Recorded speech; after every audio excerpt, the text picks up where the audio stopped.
We have made it to late April. Tax assessed values are now out, and you have less than a month to file your property tax protest. The question is, should you? Well, I'm going to answer a couple tips for you today, tell you why I think you should protest your value each and every year. And I'll show you the tool here in a second that I use to do it. Plus, of course, we're going to talk about all the latest trends here in the Austin metro area. So let's talk about property tax assessed values. They're going to come out every year on every property you own in Texas, no matter what, whether it's a homestead or an investment property. The counties in Texas are going to reassess every year. So should you file a protest every year? My recommendation and opinion is yes, I think you should protest your assessed values every year. The reason is not because you think they're always unfair. It's just simply to keep them in check. And make sure that you're not overpaying. You want to pay the fair amount for that tax assessed value. So you're going to get an assessment every single year. They're not necessarily going to mail it to you. Here's why. They're only going to mail assessments if the value that they assessed your property is at or above $1,000 over last year. So let's say your value last year was $500,000 and they think this year you're worth $500,000. You're not going to get anything in the mail. So it's very important you go to the county appraisal district websites and you check your value. Go look at that. Your deadline to file the property tax protest is May 15th. So that's coming up in a little less than a month. You must submit to the county that you want to protest by May 15th. Now, you can do it yourself, which means you would file the protest. You'll go to an informal hearing. If you don't like the results of that informal hearing, you'll have a more formal hearing over the summer. And then, of course, they'll make a decision and tell you in the fall. The other option is you can use a third party like I do, and I will show you the one I use here in a second. So one more question that I typically get from clients is, hey, can you, I want to protest my values. Can you send me sales comps for my neighborhood? I want those so that I can use those to file the protest. Here's why I'm not a fan of that. Number one, sales in your neighborhood, you might have 500 homes in your neighborhood and only 20 sold last year. So there's not a lot of data and it's very hodgepodge on the results, depending on how buyers and sellers traded the house.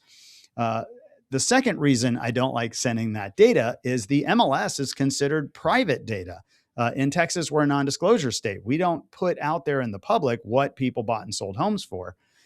And so if you're sharing data about someone else's sale, they might not be real happy about it, that you shared their sales price with the county. And so I'm not a fan of sending sales comps. So what should you use? Well, you want to use what the appraisal district uses, and that's appraisal values. And so think about your neighborhood. Every single house in your neighborhood just got reassessed, and they all have an assessed value. And so it's much easier to find comparable comps there in the sense that you could find your floor plan or your house and see how they all got assessed in the neighborhood, and then try to pick and choose the ones you think best help your argument that your value should be lower. The reason you're not going to do that is that would take a very long time. You'd have to go through each and every property in your neighborhood to try to find all these different assessed values on public websites. It'd be very cumbersome, which is why you want to hire a third party. So let me show you the one that I use, and then we're going to jump into the Austin statistics. Well, this is the company that I use. It's called Home Tax Shield. Essentially, these are third-party companies. Texas is well known for them. They're going to go out. You're going to file with them that you want them to protest on your behalf. You're going to give them your address, some basic information. They're then going to go file the protest. They're going to go take care of the protest. They're going to use all that assessed value data that they have access to. And then, of course, you will find out this fall if they have adjusted your value. And then after that, the counties are going to come up with their budgets and the tax rate, and then your tax bill comes out at the end of the year. The main reason I like it is it's a huge time saver. And really, you're not saving that much money by doing it yourself. I'll give you a perfect example. Let's say, again, they were able to save you $1,000 on your property tax bill, and they're going to charge you 30% of that as a success fee. So that would be $300. Well, what's your time worth? How much is it worth you saving $300 to try to go protest your taxes yourself, maybe spend hours online trying to find all these different assessed values to come up with a case? Hey, if it is, go do it. you are welcome to do it. But in reality, it's just so much faster. You're going to spend 2 minutes filling out information once a year. They're going to go do it for you. I have my own landing page. I'm going to put it in the comments below. If you use this link, people ask, well, hey, are you making money on this thing? You got your picture up here. No, I don't make money on this. Essentially, they will give a small donation to charity on my behalf. And I am donating the money to Mobile Loaves and Fishes. So if you end up using Home Tax Shield, very cool.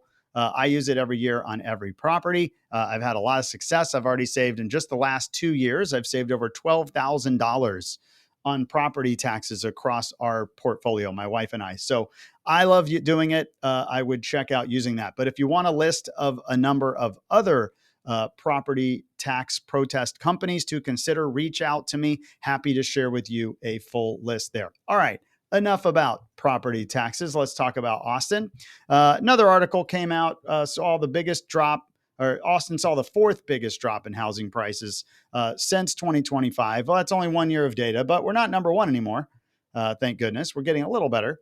But Oakland, Florida, Austin, Plano's part of Dallas, Colorado, Atlanta, California, Tampa. So, kind of the usual hitters here. Austin continues to be a softening market. So let's look at some statistics and tell you what's happening right now. So this is March data. I know it's a little small, but total sales were up 5.6%. That is a great sign. Sales had been declining for the last almost 4 years. Now we're seeing sales both in February and March ticking up, and pendings were up almost 12%. So we're seeing more buyer activity and more contracts written, even with the war in Iran, which was all throughout March. We still saw sales up 12%. Part of that reason is prices have continued to soften. We still have high inventory, so prices are getting easier. But more importantly, the interest rates, even with the war spike, are still significantly lower than last year. We were around 6.9 at this time last year. We're now sitting around 6.3. So rates are better. However, this is still the inventory slog we're pushing through. Listings are still up less than 1%, but still up. Active listings are up 6%. Withdrawn and expires are down. That's a good sign. So that's telling me that a few more things are selling. That's what we want to see. But sold price down 1%, average, median down 2.4. And again, days on market going up. So we're still softening. We're softening slower as we see those pendings pick up. If that can stay a trend and we continue to see pendings higher than last year, maybe we'll start to balance out kind of where we're peaking on inventory, and we'll see that start to tighten up in future years. So keep an eye on that. This is what the last 4 years of price have looked like. This is the total Austin metro, all 5 counties. On the far left, you can see COVID. That was the big run up. And of course, right after COVID, the big fall down. And so the biggest drop in price was within the last 9 to 12 months right after the COVID peak, which was May 2022. Instantly, as soon as rates went up, boom, prices came right back down. And then each year we've been fighting it. And we needed to. We were probably, 50+% overvalued to long-term trends. When we got to this peak, we were probably still 30% overvalued, 20%. Now we're down within 5 or 10%. We'll call it within the long term where we should be had COVID not happened. So as we get closer to that, you're feeling that buyer activity pick up. The prices are getting more in line with long-term trends. And of course, rates have helped there too. So as the market starts to get back to normal, I think you're going to see buyer activity continue to pick up, assuming rates don't spike too high. Let's talk about rates finally. So these are the mortgage rates today. Again, we're just under, call it 6.3 on the rates, with maybe a good credit score, maybe some buy down points, or if you're using FHA or VA loans, you might even still be in the high 5s. That is a perfectly long-term acceptable rate. Here's what it has looked like since the beginning of the war. Sorry for that. But here's 30-year fixed. We started way back at 5.99. That was really nice. And then, of course, war got announced and Strait of Hormuz gets closed and it launches up to 6.6. And we thought, oh, man, here we go. We might go up to 7. But the good news is since then, it's still volatile. Every day the news is different. But we are seeing some softening and kind of balancing with that rate. This also kind of falls in line with the 10-year Treasury. We've seen rates, again, back down to about a 6.3. So volatile. This is all within, a month and a half here.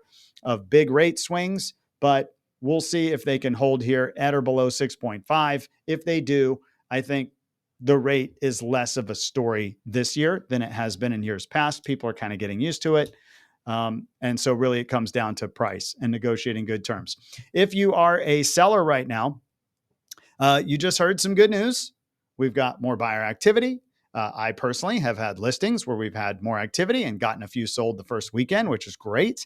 So we're seeing that. That is really the best sign in the market. The challenge is we're not out of the woods yet. We still have lots of inventory, lots of homes competing with each other, not quite as many buyers, enough to gobble up all this inventory. So days on market, some products are still going to sit around. So if you are a seller, please know you need to be the prettiest girl at the ball and still be at a very competitive price. You can't be aspirational.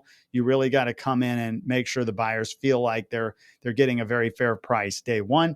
You will have a lot of success there. And if you're a buyer, don't be surprised if you're looking at the prettiest girl in the ball, that she's going to have some other suitors. And so we are seeing a few more buyers. I've had more buyers have to compete for homes this spring than we've had the past couple of years. So all that is just to say we're seeing a little more activity out there, and I expect we will see that at least through the next couple months as we wrap up the spring into early summer. So take note of that.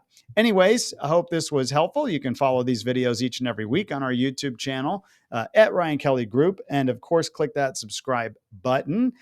Shooting for 250 subscribers by this summer if we can get there. Of course, if you know anybody looking to buy, sell, invest, or finance in Austin, would love the opportunity to chat with you and get that going. Anyways, hope you guys have a great week, and we'll talk to you next Monday. Thanks.